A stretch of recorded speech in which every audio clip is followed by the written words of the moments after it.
ஆண்டவரும் இரட்சகருமாகிய இயேசு கிறிஸ்துவின் நாமத்தினாலே ட்ரூத் ஃபார் வேர்ல்ட் சேனல் மூலமாக மறுபடியும் சந்திப்பதிலே மகிழ்ச்சி அடைகிறேன். கிறிஸ்துவுக்குள் பிரியமானவர்களே, இன்றைக்கும் ரோமர் நிருபத்திலே 6ஆம் அதிகாரம் 23வது வசனத்தை நாம் தியானிக்க போகிறோம். இந்த வசனத்திலே நாம் வாசிக்கும் போது பாவத்தின் சம்பளம் மரணம் என்ற வசனத்தை நாம் வாசிக்கிறோம். ஆகவே இந்த இடத்திலே மரணம் என்ற ஒரு வார்த்தையை அப்போஸ்தலனாகிய பவுல் இங்கே பயன்படுத்துகிறார். வேதாகமத்திலே நாம் பார்க்கும்போது மரணம் என்ற சொல்லுக்கு பல அர்த்தங்கள் இருக்கிறது. பொதுவாகவே நாம் மரணம் என்று சொன்னால் உடலை விட்டு உயிர் பிரிவது, இதை தான் நாம் மரணம் என்று சொல்லுகிறோம். இந்த உலகத்திலே ஒரு மனிதன் வாழும்போது தன்னுடைய உடலை விட்டு எப்போது உயிர் பிரிகிறதோ அப்பொழுது அந்த மனிதனை மரணம் அடைந்து விட்டார் என்று சொல்வதை பார்க்கிறோம். தமிழிலே பல வார்த்தைகள் மரணத்தை பற்றி சொல்லியிருக்கிறார்கள். சிலர் காலமாகிவிட்டார் என்று சொல்லுகிறார்கள். காலமாகிவிட்டார் என்றால் அவருடைய காலம் முடிந்து விட்டது, அவர் காலம் கடந்து விட்டார், அவருடைய காலத்தை அவர் முடித்து கொண்டார் என்ற பொருள் உடையதாய் காணப்படுகிறது. ஆகவேதான் இந்த இறுதி சடங்கிலே இறந்தவருடைய மகன் தோளிலே பானையை வைத்து கொண்டு பின்னாடி இருக்கிறவர் கத்தியில் அதை கொத்தி கொண்டே போகும்போது அந்த பானைக்குள்ள இருக்கிற தண்ணீர் எல்லாம் கீழே விழுந்து நிறைவடைந்த பிறகு அந்த பானையை போட்டு உடைப்பதை ஒரு சடங்காய் நாம் பார்க்கிறோம். இது எதனுடைய அடையாளம் என்று சொன்னால், ஒரு மனிதனுடைய வாழ்க்கை கொஞ்சம் கொஞ்சமாக இந்த உலகத்தில் முடிந்து கடைசியாக அவனுடைய சரீரமானது ஒன்றுமில்லாமல் அது மண்ணுக்கு மண்ணாக அது மறைந்து விடும் என்பதற்கு ஒரு அடையாளமாக தான் இந்த சடங்கு முறையெல்லாம் காணப்படுகிறது. இன்னும் தமிழிலே சிலர் சொல்லும்போது இறந்து விட்டார், மரித்து விட்டார் என்றெல்லாம் சொல்லுகிறார்கள். ஆனால் வேதாகமத்திலே நாம் பார்க்கும்போது ஆண்டவராகிய இயேசு கிறிஸ்து இந்த மரணத்தை பற்றி மிகைப்படுத்தி எங்கேயும் பேசினதாக தெரியவில்லை. எபிரெவின் மகள் மரித்து போனதை இயேசு கிறிஸ்து சொல்லும்போது, ஏன் அழுகிறீர்கள், அவள் மரிக்கவில்லை, நித்திரையாக இருக்கிறாள் என்றுதான் அவர் சொல்லுகிறார். அதாவது அவள் உறங்கி கொண்டிருக்கிறாள் என்று சொல்லுகிறார். ஆகவேதான் கிறிஸ்துவம் என்பது மரணத்தை பற்றி பயப்படுகிற ஒரு மார்க்கம் அல்ல. மரணம் என்பது கிறிஸ்துவத்தில் பொறுத்தவரை அது ஒரு ஆவிக்குரிய வாழ்க்கையிலே ஒரு ஆசீர்வாதமான ஒன்று என்பதை இயேசு இந்த பூமியில் வாழ்ந்த போதே சொல்லிவிட்டு போயிருக்கிறார். அப்போஸ்தலனாகிய பவுல் சொல்லும்போது, மரணமே உன் கூர் எங்கே, பாதாளமே உன் ஜெயம் எங்கே என்று சொல்வதை நாம் பார்க்கிறோம். ஆகவே இந்த உலகத்திலே அந்த முதல் ஒரு மனிதன் மரிக்கும்போது அந்த மனிதனுடைய வாழ்க்கையிலே ஆண்டவர் ஒருவேளை அவருடைய சித்தம் இருக்கும் என்றால் அந்த மரணத்திலிருந்து அந்த மனிதனை உயிரோடு கூட எழுப்பியதை வேதாகமத்திலே பார்க்கிறோம். ஆண்டவராகிய இயேசு கிறிஸ்து தன்னுடைய சிநேகிதர் லாசரு மரித்த போது அவருக்கு செய்தி கேள்விப்பட்டு 3 நாட்களுக்கு பிறகு அவர் சென்று, லாசருவே வெளியே வா என்று சொன்னபோது அந்த மனிதன் உயிரோடு எழுந்ததை வேதாகமத்திலே பார்க்கிறோம். அது மாத்திரமல்ல, பழைய ஏற்பாட்டிலே எசேக்கியா ராஜா ஏசியா தீர்க்கதரிசியினாலே அவன் எச்சரிக்கப்படுகிறான், நீ இறந்து போய் விடுவா என்று சொல்லி. அப்போது இந்த எசேக்கியா சுவர் பக்கமாக திரும்பி அழுகிறான், என்னுடைய ஆயுசு நாட்களை இன்னும் அதிகரித்து தாரும் என்று கேட்டபோது அங்கே ஆண்டவர் அவருக்கு ஆயுசு நாட்களை 15 ஆண்டுகள் கூட்டி கொடுத்ததை நாம் பார்க்கிறோம். ஆகார் தன்னுடைய பிள்ளை சாவதை நான் பார்க்க மாட்டேன் என்று சொல்லி அவள் வனாந்தரத்திலே கண்ணீர் விட்ட போது காண்கின்ற தேவனாக அந்த மகனை உயிரோடு ஆண்டவர் எழுப்பியதை நம் வேதாகமத்திலே பார்க்கிறோம்.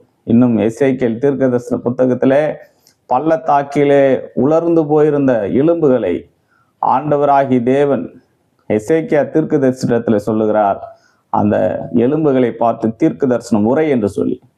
அவர் சொன்ன மாத்திரத்திலே அந்த உலர்ந்து போன காய்ந்து போன எலும்புகள் எல்லாம் அந்த வார்த்தையை கேட்டபோது நரம்புகள், மாம்சங்கள், சதைகள் உண்டாகி அது உயிர் பெற்று மகா சேனையாய் காலுண்டி நின்றது என்று வேதத்திலே வாசிக்கிறோம்.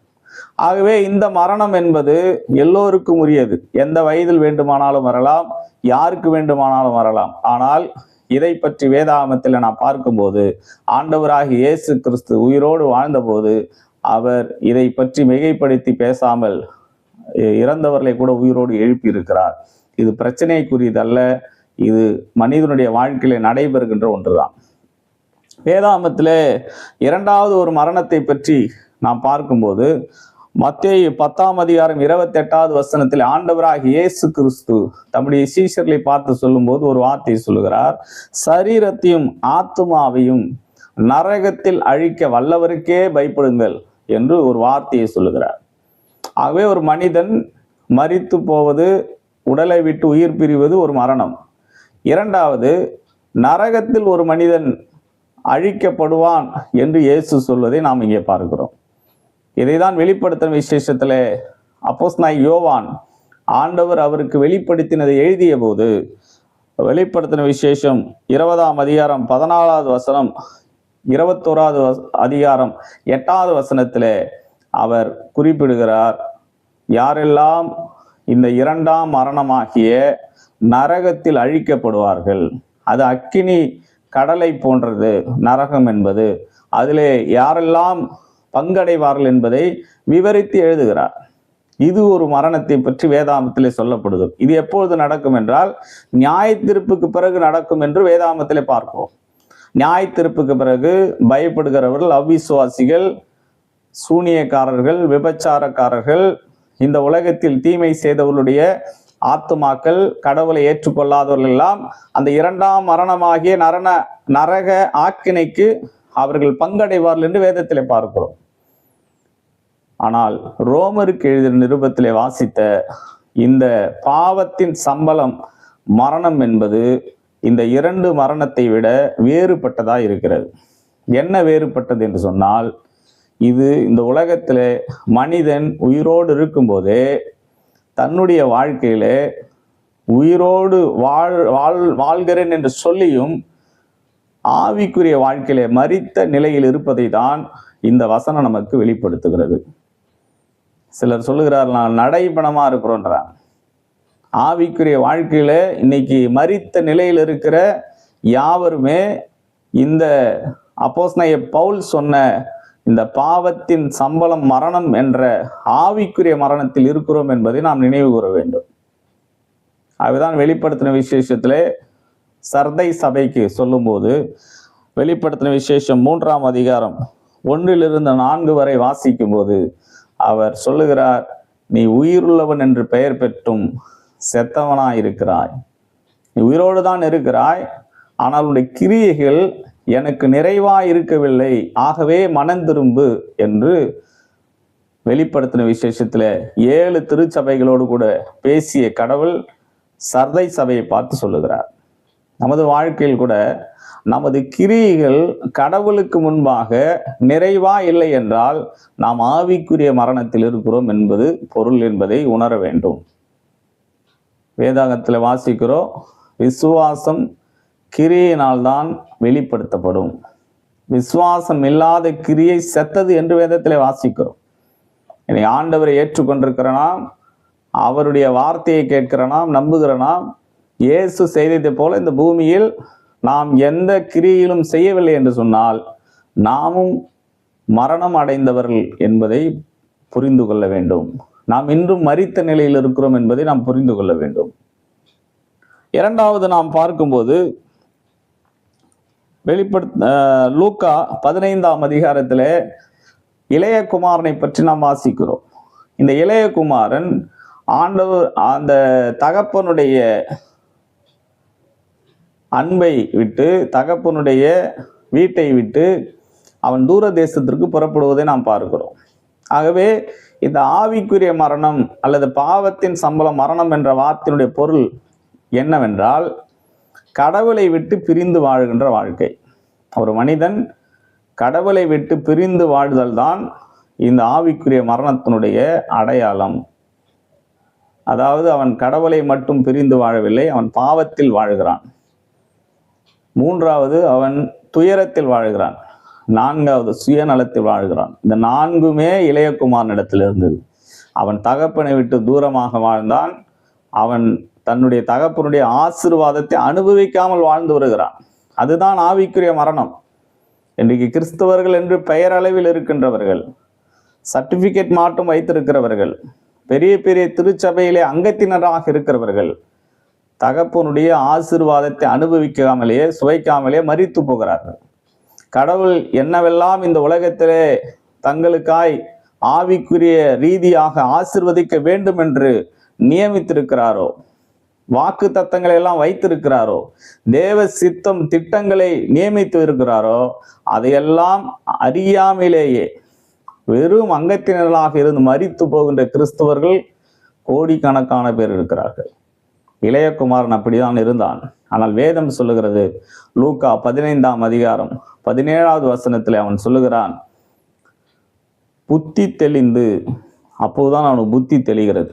என் தகப்பனுடைய வீட்டிலே ஏராளமான வேலைக்காரர்கள் இருக்கிறார்கள், பூர்த்தியான சாப்பாடு இருக்கிறது, நானோ பசியினால் சாகிறேன் என்று சொல்லி அவன் புறப்படுகிறான். புறப்பட்டு தகப்பனை சென்றடைந்த அந்த மகனை பார்த்து தந்தை சொல்லுகிறார், என் குமாரன் மரித்தான், திரும்பும் உயிர்த்தான். குமாரன் மரித்தான் என்று அந்த தந்தை சொன்னது எதை என்றால், இதுவரை தந்தைக்கும் அவனுக்கும் இருந்த உறவு துண்டிக்கப்பட்டிருந்து தூரமாக இருந்தான், இப்போது அவன் வந்து சேர்ந்தான் என்பதை இளையகுமாரனுடைய தந்தை சொல்லுகிறார். கிறிஸ்துவுக்குள் பிரியமானவர்கள், நம்முடைய வாழ்க்கையில் கூட கடவுளை விட்டு நாம் தூரமாக வாழக்கூடிய வாழ்க்கை, அது ஒரு ஆவிக்குரிய மரணம், பாவத்தினால் ஏற்படுகின்ற விளைவு. தூரத்தில் இருப்போமானால் புத்தி தெளிந்து நாம் வர வேண்டும். இதைதான் ஆண்டவர் நம்மிடத்தில் எதிர்பார்க்கிறார். ஆதி ஆமத்திலே நாம் பார்க்கும்போது முதலாக படைத்த தேவனால் சிருஷ்டிக்கப்பட்ட அந்த தம்பதி ஆதாம் ஏவாள், இவர்களை தான் ஆண்டவர் முதலாக தேவ சாயலா சிருஷ்டித்தார். அவர்களுக்கென்று ஒரு தோட்டத்தை உருவாக்கி ஏதேன் என்ற தோட்டத்தில் வைத்தார். வைத்துவிட்டு ஆண்டவர் ஒரு கண்டிஷன் போடுறார். என்ன கண்டிஷன் என்று சொன்னால், ஆதியாகமம் 3ஆம் அதிகாரம் 3வது வசனத்திலே வாசிக்கிறோம், தோட்டத்தில் உள்ள எந்த கனியை வேண்டுமானால் நீங்கள் புசிக்கலாம், நடுவில் இருக்கிற அந்த கனியை நீங்கள் புசிக்க கூடாது என்று ஆண்டவர் சொல்கிறார். எப்பொழுது அந்த கனியை ஏவாள் பறித்து புசித்தாலோ அப்பொழுதே மரணம் உண்டாகிவிட்டது. ஆவிக்குரிய மரணத்தை அவள் தன்னுடைய வாழ்க்கையிலே ஏற்படுத்தி கொண்டாள். காரணம் என்னவென்று சொன்னால், கடவுளுடைய வார்த்தையை எப்போதெல்லாம் நாம் மீறுகிறோமோ அப்போதெல்லாம் நாம் ஆவிக்குரிய ரீதியாக மரணம் அடைகிறோம் என்பதை இந்த ஏவாளின் வாழ்க்கையின் மூலமாக அறிந்து கொள்கிறோம். ஆகவே நமது வாழ்க்கையில எப்போதெல்லாம் கர்த்தருடைய வார்த்தையை மீறுகிறோமோ அப்பொழுதெல்லாம் நமக்கும் கடவுளுக்கும் மிகப்பெரிய ஒரு இடைவேளை இருக்கிறது. நமக்கும் ஆண்டவருக்கும் இருக்கிற உறவிலே ஒரு விரிசல் இருக்கிறது என்பதை நாம் சிந்திக்க வேண்டும். 4வது அப்போஸ்தலனாகிய பவுல் சொல்லுகிறார், ரோமர் 8ஆம் அதிகாரம் 6வது வசனத்திலே, மாம்ச சிந்தை மரணம் என்று சொல்லுகிறார். இந்த உலகத்திலே 2 விதமான சிந்தையை பற்றி பவுல் எழுதுகிறார். ஆவியின் சிந்தையோ ஜீவனும் சமாதானமும். கர்த்தருக்கேற்றதை நாம் சிந்திக்க வேண்டும். அதை தான் அப்போஸ்தலனாகிய பவுல் சொல்லுகிறார். நீங்கள் பூமிக்குரியவைகள் அல்ல, நீங்கள் மேலானவைகளை நாடுங்கள். எதெல்லாம் மேலானது, கர்த்தருக்குரியது, தேவனுடைய ராஜ்யத்திற்குரியது, கர்த்தர் விரும்புகிறது, கடவுள் எதையெல்லாம் நமக்கு சுதந்திரமாக கொடுப்பேன் என்று சொன்னாரோ அதை பற்றியே சிந்தியுங்கள் என்று அப்போஸ்தலனாகிய பவுல் அறிவுரை கூறுகிறார். இன்னைக்கு வாழக்கூடிய உலகத்திலே நாம் எந்த அளவிற்கு தேவனுக்குரியதை நாம் சிந்திக்கிறோம் என்பதை இந்த நேரத்தில் நாம் சிந்திக்க வேண்டும்.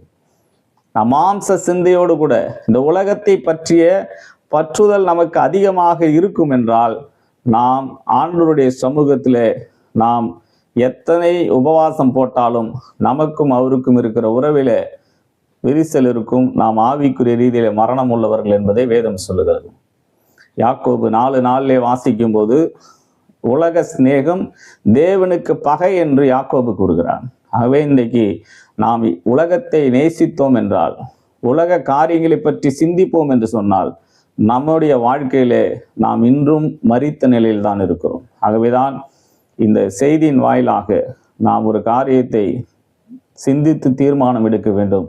ஆண்டவரே, என்னுடைய வாழ்க்கையிலே ஆவிக்குரிய மரணத்திலிருந்து நான் உயிர்ப்பிக்கப்பட, என்னுடைய வாழ்க்கையிலே மறுபடியும் மனம் திரும்பி புத்தி தெளிந்து கடவுளிடத்தில் இருக்கின்ற அந்த உறவிலே இருக்கின்ற விரிசலை சரி செய்ய மனம் திரும்ப என்னை நான் ஒப்பு கொடுக்கிறேன் என்று நாம் மறுபடியும் ஒப்பு கொடுப்போம் என்று சொன்னால், இளைய குமாரனை வரவேற்ற தந்தை கால்களுக்கு பாதரட்சை, வஸ்திரம், கைகளுக்கு முத்திரை மோதிரத்தை போட்டு ஒரு பெரிய விருந்து பண்ணுகிறார். அதோடு நின்று விடவில்லை.